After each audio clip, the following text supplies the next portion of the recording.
Hello বন্ধুরা, career space YouTube চ্যানেলে আপনাদের সকলকে স্বাগত জানাই। আশা করি আপনারা সবাই ভালো আছেন।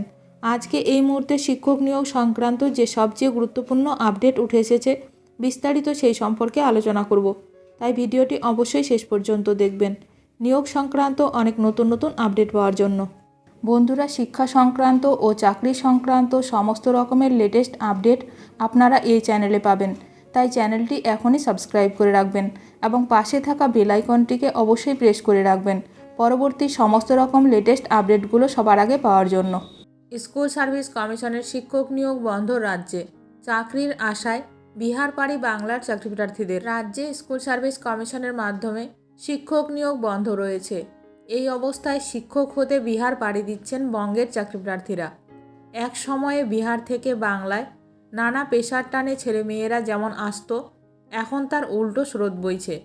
Bihar secondary teacher eligibility test দিতে রাজ্যের মেধাবীরা পাড়ি দিচ্ছেন পাশের রাজ্যে। 18 মে থেকে শুরু হওয়া নবম দশম শ্রেণীর টেট শেষ হচ্ছে আজ বুধবার।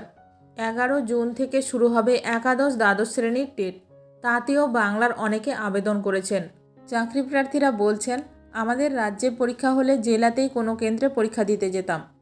এতগুলো টাকা খরচ করে বিএড করেছি, তাই বাড়িতে বসে না থেকে পরীক্ষা দিতে বিহারেই আসতে হচ্ছে। শিক্ষকতার স্বপ্ন নিয়ে পড়াশোনা করেছি, রাজ্যে পরীক্ষা বন্ধ, অথচ বয়স বাড়ছে, তাই ভোগান্তি সত্ত্বেও ভিন রাজ্যে পরীক্ষা দিতে আসতে হচ্ছে। 2016 সালে এসএসসির মাধ্যমে রাজ্যে শেষবার স্কুলে শিক্ষক নিয়োগ হয়েছিল। পার্শ্ব শিক্ষক নিয়োগও দীর্ঘদিন বন্ধ। বেশ কয়েক লক্ষ চাকরিপ্রার্থী বিএড করে বসে আছেন, নিয়োগ পরীক্ষা দেওয়ার সুযোগও পাচ্ছেন না।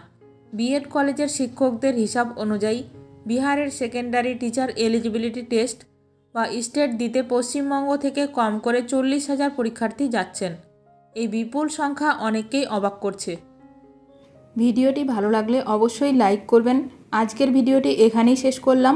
নতুন কোনো আপডেট নিয়ে দেখা হবে নেক্সট ভিডিওতে।